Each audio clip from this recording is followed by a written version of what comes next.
Kalian tahu nggak? Selain kebutuhan internal seperti efisiensi operasional dan strategi yang lebih terarah, ada juga faktor eksternal yang bikin organisasi itu wajib punya arsitektur enterprise yang jelas.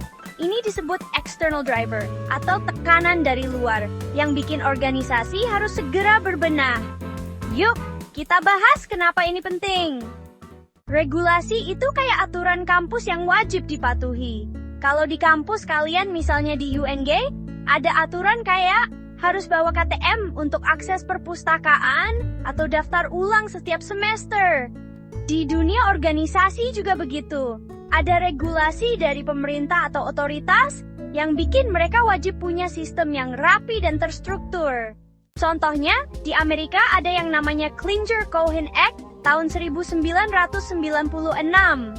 Regulasi ini mewajibkan semua lembaga pemerintah untuk punya arsitektur IT yang jelas. Tujuannya, biar strategi organisasi mereka bisa jalan mulus berkat dukungan teknologi yang pas.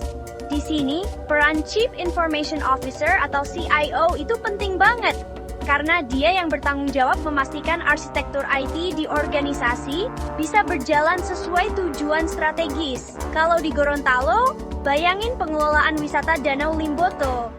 Pemerintah butuh data ekosistem, jumlah pengunjung, hingga laporan masyarakat yang semuanya terintegrasi. Tanpa arsitektur IT yang baik, sistemnya pasti nggak bakal jalan lancar. Bayangin kalau datanya tercecer kayak mahasiswa yang nggak punya daftar anggota kelompok pas diskusi. Berantakan kan? Basel II dan manajemen risiko. Sama pentingnya kayak atur keuangan anak kos. Ada juga regulasi lain yang namanya Basel II Framework, yang mengatur bank di seluruh dunia. Regulasi ini bikin bank harus hati-hati banget sama yang namanya risiko, baik risiko keuangan maupun operasional. Mereka harus punya sistem yang bisa mengukur dan memanage risiko dengan detail. Nah, ini nggak mungkin tercapai tanpa arsitektur IT yang kokoh. Mirip kayak kalian anak kos yang harus pintar-pintar atur uang bulanan. Kalau nggak bikin anggaran, tiba-tiba uang habis sebelum akhir bulan. Gagal ngatur risiko deh.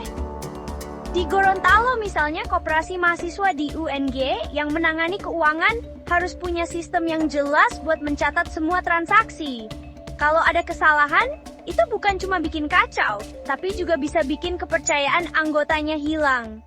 Sarbanes-Oxley Act mengingatkan kita akan pentingnya akuntabilitas. Regulasi lain yang nggak kalah penting adalah Sarbanes-Oxley Act tahun 2002 atau SOX. Regulasi ini lahir gara-gara skandal besar seperti kasus Enron. Intinya, perusahaan wajib bisa menunjukkan akuntabilitas setiap prosesnya, termasuk siapa bertanggung jawab atas apa.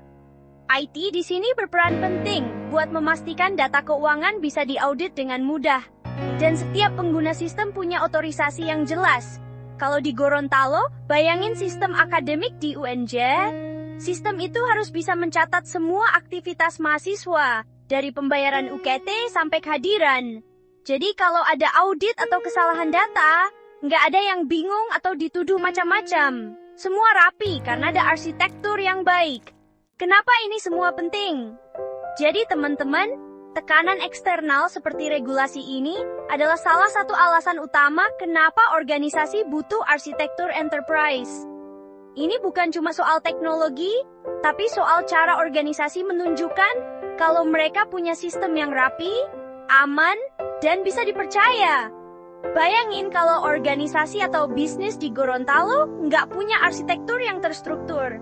Sama aja kayak kalian kerja kelompok, tapi nggak ada leader, tugasnya nggak jelas, dan hasilnya acak-acakan. Jadi pastikan kalian paham betapa pentingnya arsitektur ini, baik untuk memenuhi kebutuhan internal maupun tekanan eksternal. Kesimpulan bab. Jadi teman-teman, arsitektur itu bukan cuma soal gambar desain atau sekadar diagram rumit, tapi ini adalah seni dan ilmu dalam merancang sistem yang kompleks.